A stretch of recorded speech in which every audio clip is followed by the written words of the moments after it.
ამ სკამებით და მაგიდის თრევით მე მგონი კუნთებს დავიყენებ მე. ზურა შენ რო წამომაღებინო არა? მარტო რომ მიღებ, ეს არის შენი ჯელტმენობა? ჰა?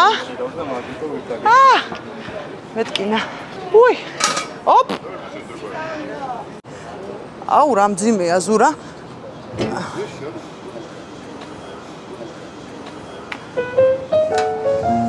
დღევანდელი ჩემი ვლოგის სტუმარია, ჩემი უახლოესი მეგობარი ხატია ბიბილურიძე. ხატია ძირითადად საუბრობს მამაკაცებზე, ხო?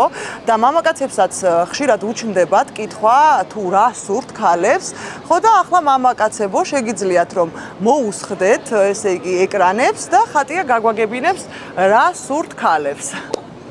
ხატია, პირველ რიგში მადლობა რომ ხარ ჩვენთან ერთად. ძალიან საინტერესო წამოწყებაა.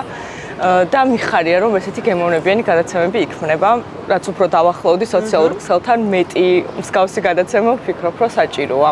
ჩვენი ჰეშტეგი არ უნდა დაიმალოს, წინ წამოვწიოთ რისი თქმა მინდა და გისმენთ აბა.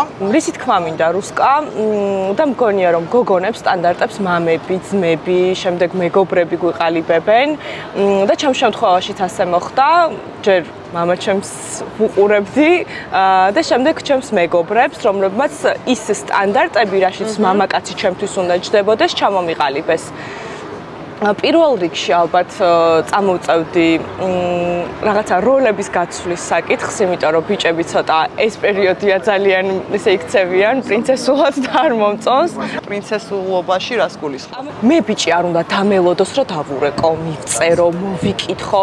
აი მთელი დღე შენ არ მოგიწერია და არ დაგირეკია და მეც ჩავთვალე რომ არ უნდა დამერეკა. რატო? მე ხო გოგო ვარ, შენ უნდა იბრძოლო ჩემთვის, უნდა მომაწონო თავი. მე ყოველ შემთხვევაში ამ სტანდარტებით ვხელმძღვანელობ. მე ვფიქრობ, რომ დამაჯახ. გავგზავნო? კი. ის რომ მამაკაცებმა ჯელტმენობა არ უნდა დაკარგონ, ეს სრულიად განსხვავებული რამ არის და მინდა პირველ რიგში რომ საზოგადოებამ ეს კარგად გამიჯნოს რაღაც.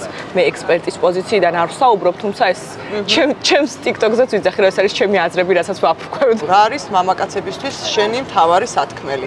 ამ სტანდარტებიდან გამომდინარე, ვფიქრობ, რომ მამაკაცი უნდა იყოს თავდაჯერებული და თუ მამაკაცი თავდაჯერებულია, იმის ახსნაც აღარ გვიწევს, რომ უნდა მოიქცეს რაღაცა უფრო ყურადღებიანად, უფრო უნდა იყოს ქალის მიმართ რაღაცნაირად ეს მფარველობითი ფუნქცია უნდა კონდეს გააქტიურებული, მობიერი და რაღაცნაირად თავი ქალად გაგრძნობინოს, იმიტომ რომ ქალებში მე ვფიქრობ, რომ ეს არის ყველაზე მნიშვნელოვანი მამაკაცის გვერდით შენ თავი ქალად იგრძნო.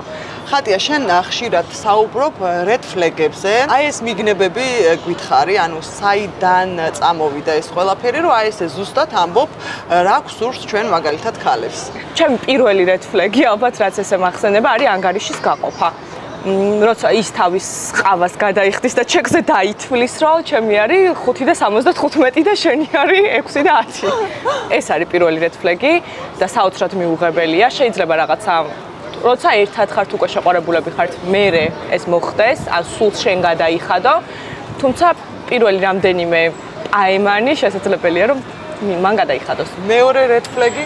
მეორე რედ ფლეგი არის 3 მარტს და 8 მარტს და სიყვარულის დღეს რო არ გილოცავს და რო გეუბნება რომ ყოველი დღე სიყვარულის არის, ყოველი დღე 8 მარტია და ამ დროს შენ უყურებ კაცები როგორ მიდიან ყვავილებით ხელში თავიანთ ცოლებთან და შენ რომ რჩები, ანუ ჩემზე და შენზე კი არა, ზოგადად ქალი რომ რჩება, მაგ დღეს განსაკუთრებით ყვავილების გარეშე მისთვის ძალიან გულსატკენია და კაცებმა ცოტა უნდა მოუხმონ მაგ თვალსაზრისით ჭკუას, რომ რაღაცა ესეთი საერთაშორისო დღესასწაულები თავიანთ შეყვარებულებს და მეუღლებს ან პარტნიორებს მიულოცო. მესამე არის ალბათ, როცა ვიზუალურ ნაკალზე მიუთითებს მამაკაცი, ქალს ეს არის ყველაზე შეურაცხყოფელი და მიუღებელი ჩემთვის.